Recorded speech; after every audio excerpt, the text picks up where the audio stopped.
L'ASP, pour moi, c'était juste un changement de modèle économique en gros de facturation. Parce que c'était de l'outsourcing traditionnel sur un environnement dédié avec des solutions habituelles, hein, par exemple, qui existaient installées dans les entreprises. Et simplement, au lieu de les faire payer suivant certains ratios, il y avait une facturation plus intelligente ou plus astucieuse en nombre d'utilisateurs. Par contre, ce qu'on voit de façon différente dans les opérateurs SaaS, qui sont des vrais opérateurs SaaS, hein, pas des opérateurs qui adoptent le SaaS parce qu'il y a un courant. C'est l'entrée et la sortie du service de façon instantanée. Vous voulez 100 utilisateurs de plus, c'est instantané. Vous voulez 100 utilisateurs de moins, c'est instantané. Vous voulez sortir et récupérer toutes vos données, c'est prévu contractuellement, il y a tous les outils pour le faire. Et si vous voulez l'exercer tout au long du contrat pour être sûr que ça marche bien, vous pouvez le faire. Donc ça, c'est une différence. Et la plus grande différence, je pense qu'il faut comprendre, qui n'est pas forcément la plus immédiate, c'est que le cycle de vie des solutions n'est pas du tout la même.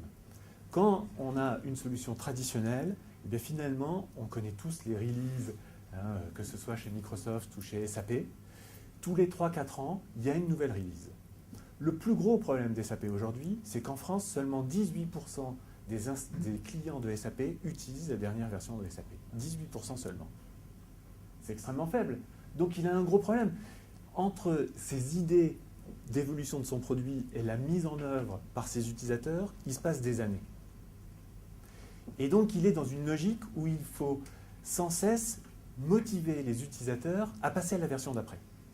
Passer à la version d'après, ça se justifie parce qu'il y a un gap fonctionnel.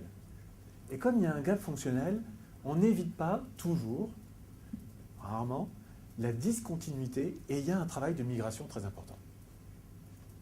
Et ça, c'est ce qui bloque les gens parce que tous les 3-4 ans, il y a un gros projet de migration à faire. Les vrais opérateurs de SaaS, ils ont une capacité essentielle qui est je fais tourner ma solution sur mes data centers et j'observe en continu quelle est l'utilisation des utilisateurs.